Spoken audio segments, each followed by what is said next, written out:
आप सुन रहे हैं कहानी अनकही मोहब्बत, जिसे लिखा है निकी राजपूत ने और आवाज है मृदविका की।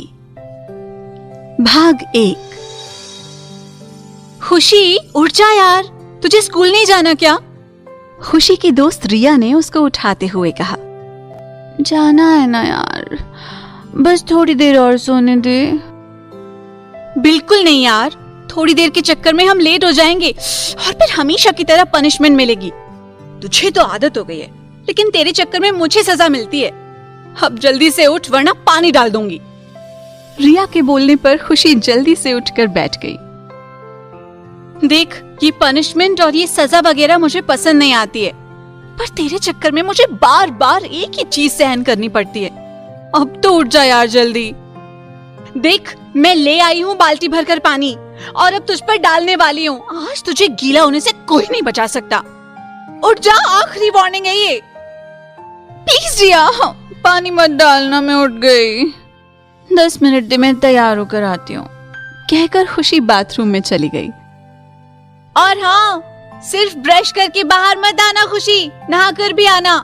तूने पिछले 3 दिनों से नहीं नहाया है और अगर यही हाल रहा तो मैं तुझे अपने कमरे से बाहर भगा दूंगी।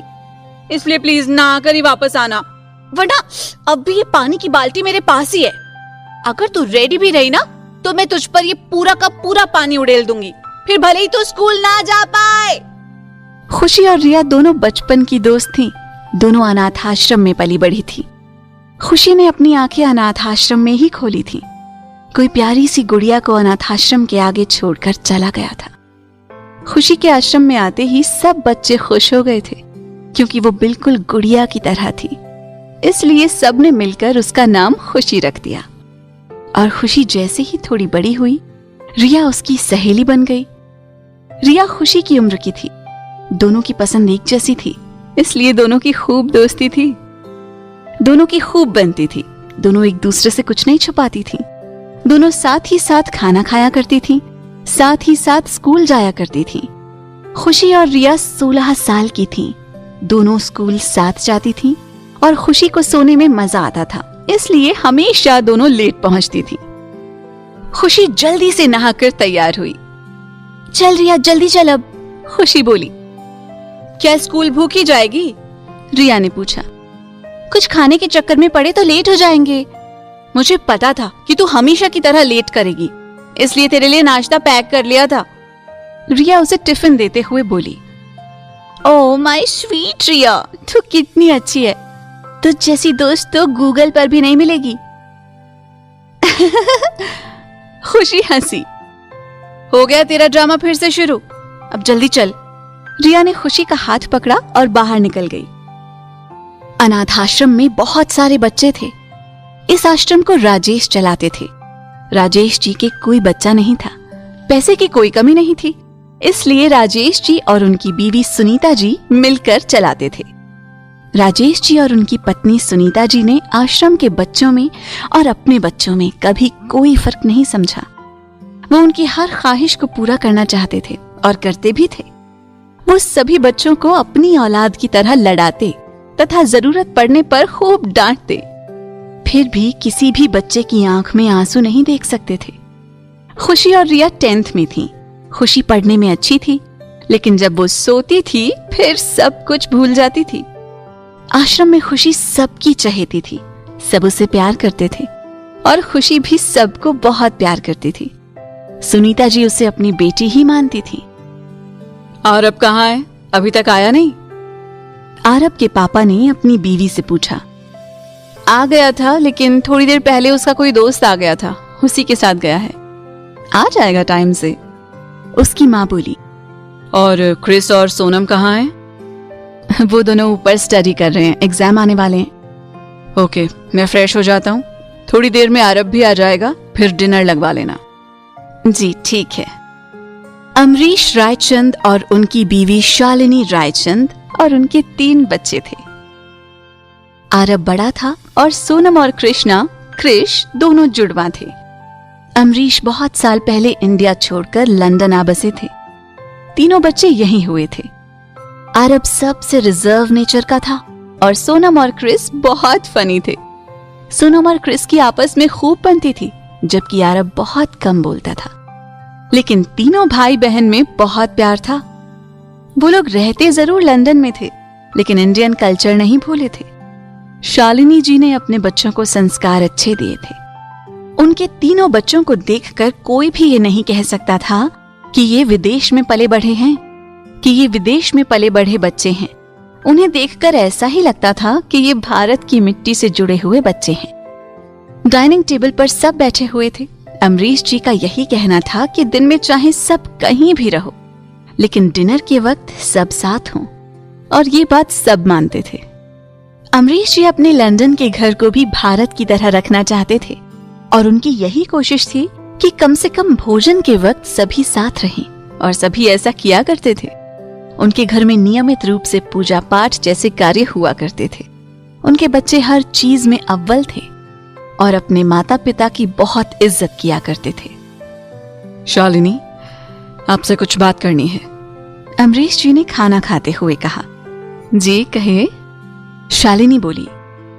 बच्चों के एग्जाम खत्म होने के बाद इस साल आप सब कहाँ जाना चाहेंगे? जहां बच्चों की मर्जी हो। शालिनी बोली। डैड, मैं बताऊं? सोनम बोली। जी बताएं बेटा। वो बोले। डैड, हम बहुत सारी जगह देख चुके हैं, लेकिन एक जगह नहीं गए हैं। कहाँ? शालिनी जी ने पूछा। मामा, इस बार इंडिया चले? सोनम खुश होते हुए बोली तो अमरीश मुस्कुरा दिए। हाँ डैड, मुझे भी इंडिया जाना है, क्रिस बोला। और आरब, आपकी क्या राय है? जहां सबकी मर्जी वहां ठीक रहेगा, आरब धीरे से बोला। अरे बेटा, ये क्या बात हुई? आप हमेशा की तरह बस यही बोलते हो। अमरीश जी बोले। डैड, मेरी कोई फेवरेट जगह है नहीं, तो जहां सोनम और क्रिस जाएंगे वहीं ठीक है। वैसे मैंने भी इस बार इंडिया का ही सोचा था, और सोनम और क्रिस को भी इंडिया ही जाना है, तो इस बार इंडिया ही जाएंगे हम सब। अमरीश जी हंसते हुए बोले तो सोनम और क्रिस खुश हो गए। अमरीश जी, इंडिया जाएंगे तो फिर राजेश भाई साहब और सुनीता भाभी के यहाँ जरूर जाएंगे, शालिनी बोली। अरे, उन्हीं का फोन आया था। वो चाहते हैं कि हम इंडिया जाएं तो उन्हीं के साथ रुकें। अमरीश बोले। डैड, ये राजेश अंकल कौन है? सोनम ने पूछा। बेटा, वो मेरे बचपन के दोस्त हैं। हम लोग साथ पढ़े हैं, साथ खेले हैं, फिर हम यहाँ शिफ्ट हो गए और वो वहीं रहते रहे। हम दोनों बचपन से साथ हैं, लेकिन बड़े होने के बाद हम जुदा हो गए। हमारा बचपन ऐसा गुजरा जैसा किसी का ना गुजरा हो। हमारे पास हर तरह की यादें हैं। मैं और राजेश बहुत करीबी दोस्त हुआ करते थे, और शायद आज भी हैं। फिर तो डैड, उनके भी बच्चे होंगे, हमारा मन लग जाएगा वहां। बेटा, उनके एक नहीं लगभग 100 बच्चे हैं। अमरीश हंसे। क्या डैड, इतने सारे? क्रिस हैरान था तो शालिनी हंस पड़ी। उनके कोई बच्चा नहीं है, वो लोग एक आश्रम चलाते हैं, वहां बहुत सारे बच्चे हैं, वही उनकी फैमिली है। उन्होंने इतने सारे बच्चों को पाला कि ये सारे बच्चे उन्हें दुआएं देते होंगे, और उन्हें इतना प्यार देते हैं कि कभी उन्हें अपने बच्चों की कमी महसूस नहीं होती होगी। मम्मी, फिर तो वहां और मजा आएगा, इतने सारे दोस्त बन जाएंगे, क्रिस बोला। बिल्कुल बेटा, 100 बच्चे कम थोड़ी ना है दोस्ती करने के लिए। तुम सब वहां बहुत मजे करोगे, इस बात की गारंटी मैं ले सकती हूँ, शालिनी ने मुस्कुराकर कहा। अच्छा बच्चों, आप लोग एग्जाम की अच्छे से तैयारी करो, और एग्जाम के बाद पैकिंग, फिर चलते हैं इंडिया। जी डैड। और आरब, आप भी कुछ बोला करो, हमेशा की तरह सिर्फ सुनकर काम चलाते हो। जी डैड। वो मुस्कुराया। आश्रम में रात के खाने पर सब बच्चे साथ थे। खुशी और रिया बातों में लगी हुई थी। बच्चों, हम आपको कुछ बताने वाले हैं, राजेश जी आकर बोले। जी पापा, बोलिए, राहुल बोला। बेटा, मेरे दोस्त और उनकी फैमिली लंदन में रहती है। वो लोग छुट्टियों में इंडिया आएंगे और हमारे साथ यहाँ रहेंगे।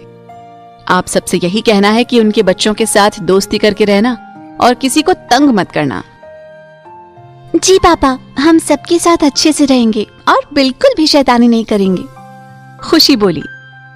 बहुत अच्छी बात है, चलो अब सब खाना खत्म करो। सब बच्चे अपने अपने कमरों में जा चुके थे। रिया और खुशी भी सोने जा रही थी। अच्छा रिया, ये बता, जो लंदन से मेहमान आएंगे वो अच्छे तो होंगे? पता नहीं यार कैसे होंगे, लंदन में रहते हैं, क्या पता हमसे बात करें या ना करें। रिया बोली, हम तो पत्थर से भी बुलवा लें, वो तो फिर भी इंसान ही है, आने तो दे, फिर देखते हैं क्या होता है। अगर अच्छे नहीं हुए तो खूब मजा चखाएंगे उन्हें, खुशी बोली। पागल है खुशी, कुछ उल्टा मत करना, पापा ने क्या कहा है भूल गई? रिया डरते हुए बोली। अरे यार तू टेंशन ना ले, कुछ नहीं करूंगी। चल अब सो जा, बहुत नींद आ रही है। यार खुशी, मैं तेरी नींद से बड़ी परेशान हूँ, अब कल टाइम से उठ जाना। ओके, उठ जाऊंगी। Good night. Good night. Riya भी सो गई।